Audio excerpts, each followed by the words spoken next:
অসম আবৃত্তি আৰু সংস্কৃতি পৰিষদৰ দ্বিতীয় প্ৰতিষ্ঠা দিৱস গোটেই অসম জুৰি অনুষ্ঠিত হৈ আছে।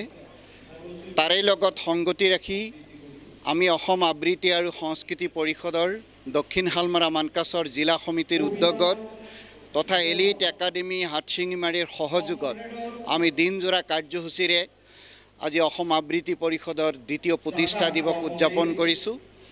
আৰু এই দ্বিতীয় প্ৰতিষ্ঠা দিৱস উদযাপনৰ মূল কাৰ্যসূচী আছিল পুৱা 11 বজাত আমাৰ আবৃত্তি পৰিষদৰ পতাকা উত্তোলন, তাৰ পাছত 11:30 বজাত বন্তি প্ৰজ্বলন আৰু অসমৰ 3 গৰাকী অসমীয়া সংস্কৃতিৰ পূজাৰী ৰূপকোঁৱৰ জ্যোতিপ্ৰসাদ আগৰৱালা, কলাগুৰু বিষ্ণুপ্ৰসাদ ৰাভা আৰু সুধাকণ্ঠ ডক্টৰ ভূপেন হাজৰিকা দেৱলৈ আমি শ্ৰদ্ধাঞ্জলি জ্ঞাপন কৰিছোঁ।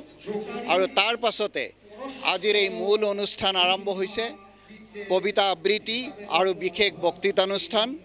কবিতা আবৃত্তিৰ সমান্তৰালকৈ কবিতা আবৃত্তি এক অনন্য পৰিবেশ কলা, এই বিষয়ক এটি বক্তৃতানুষ্ঠান ইয়াত চলি আছে। ইয়াৰ কাৰণে আমি বিভিন্ন অতিথিক জিলাখনৰ বিশিষ্ট আবৃত্তিকাৰসকলক আমি আমন্ত্ৰণ কৰি আনিছোঁ।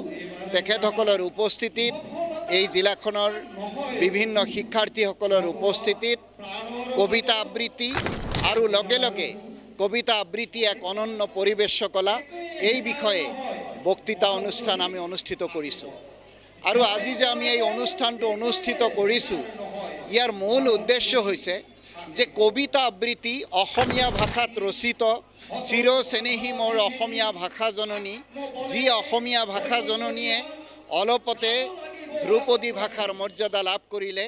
গতিকে অসমীয়া ভাষাত ৰচিত সুৱদী সুৰীয়া মিঠা কবিতাবোৰ আবৃত্তিৰ জৰিয়তে অসমৰ জনমানসত, অসমৰ নতুন প্ৰজন্মৰ মাজত আমি কেনেকৈ জনপ্ৰিয় কৰিব পাৰোঁ, কবিতাক এক পৰিবেশ কলা হিচাপে, কবিতা আবৃত্তিক এক পৰিবেশ কলা হিচাপে আমাৰ সমাজত প্ৰচাৰিত কৰি জনপ্ৰিয় কৰি আমাৰ সমাজ গাঁথনিৰ এটা আমূল পৰিৱৰ্তন কৰাৰ কাৰণে আমি প্ৰয়াস কৰিছোঁ।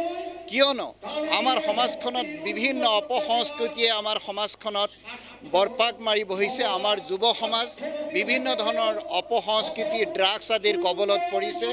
গতিকে সেইসকল যুৱক যুৱতীক কবিতা আবৃত্তিৰ ফালে, সংস্কৃতিৰ ফালে টানি আনি তেওঁলোকক সংস্কৃতি সম্পন্ন কৰি গঢ়ি তুলি কবিতা আবৃত্তিৰ জৰিয়তে আমাৰ সমাজ গাঁথনিৰ এটা আমূল পৰিৱৰ্তন কৰাৰ লক্ষ্যৰে অসম আবৃত্তি আৰু সংস্কৃতি পৰিষদে কাম কৰি আছে। আৰু আমি দক্ষিণ শালমাৰা মানকাছৰ জিলা সমিতিৰ উদ্যোগত আমি প্ৰতি বছৰে এই 29 মাৰ্চ তাৰিখ আমি প্ৰতিষ্ঠা দিৱস হিচাপে পালন কৰিছোঁ। বিভিন্ন সময়ত আমি জিলাখনৰ বিভিন্ন স্থানত আবৃত্তিৰ কৰ্মশালা অনুষ্ঠিত কৰিছোঁ আৰু এই ধৰণৰ কবিতা আবৃত্তি বিষয়ক আমি অনুষ্ঠান অনুষ্ঠিত কৰি আহিছোঁ।